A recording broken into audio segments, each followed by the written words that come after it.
The other day, it was a great joy, I must say, of meeting with a very beautiful young being, one that we could describe as being one of those ripe, juicy souls.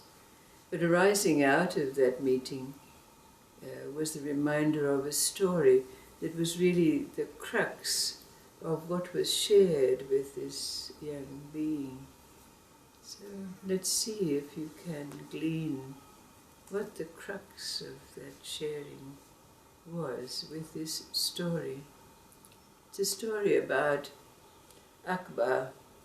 Now, Akbar was a wonderful cook.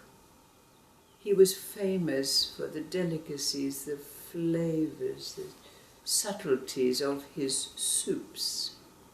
And he was in the employ of the Emir of Kabul. Now, as the Emir loved to entertain, there was ample opportunity for Akbar to display his culinary skills. And the Emir's favorite soup was pea soup. Now, one day the Emir invited a number of his friends along for a dinner reception, and the Emir asked Akbar to prepare his favorite pea soup. Well, during the course of the dinner, there were servants scurrying around, serving the guests the various delicacies that came out to the table. And then there was a great fanfare of trumpets as Akbar came out with the tureen of pea soup to be placed in front of the Emir. But just as he was about to place the tureen onto the table, an irrepressible sneeze rose up in his throat, and he sneezed right into the bowl. The Emir was affronted, and he jumped up and he tipped the whole tureen of soup on the pristine white tablecloth, and pointing at Akbar said, "Get out! I never want to see your face again. You're banished from my kingdom." So Akbar, falling down on his hands and knees, crawled out of the Emir's presence into his kitchen, and gathering a few little accoutrements together in a cloth, he slunk back to his home, where he confronted his wife and he said, "Fatima, Fatima, I have to leave. I have been banished. I sneezed into the Emir's soup and I'm lucky to get out with my life." He said, "I'm going to my uncle's house, far away." And of course Fatima started to cry and wail, "How are we going to?" And Akbar said, "Well, there's some coins buried under the floorboards, and I'm sure that you'll be all right while I'll go away, and when everything calms down, I'll come back again." So Akbar left for his uncle's house, and his wife Fatima lived on the coins that were under the floorboards, supplementing it with embroidering little pieces of silk which she sold in the marketplace. Well, several years passed, and Fatima did not hear from Akbar at all.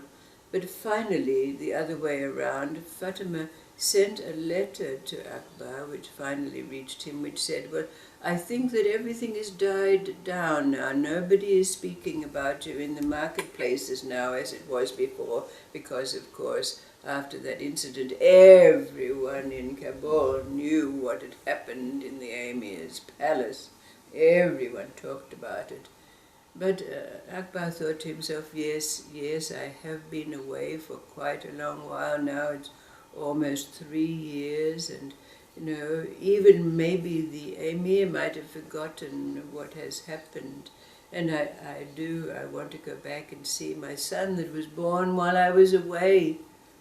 So Akbar thanked his uncle for his hospitality for those years, and he set off back to Kabul.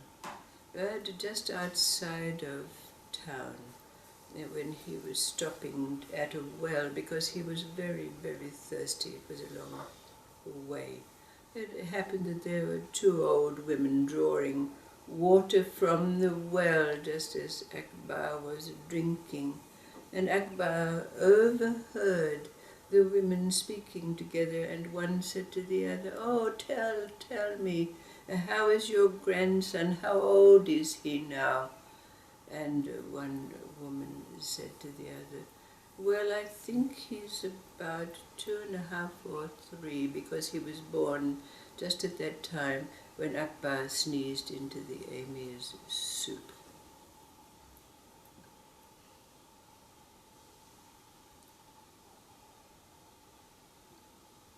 What did Akbar do?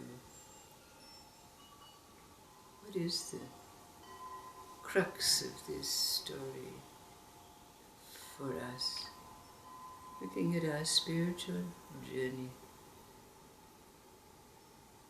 Maybe having a beautiful, young, ripe soul that comes into your aegis.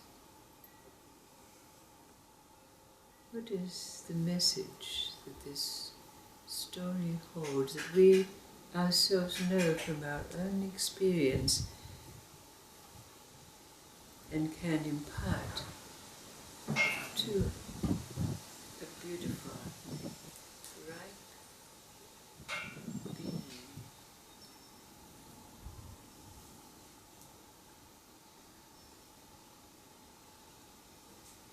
We sneeze in the Emir's soup.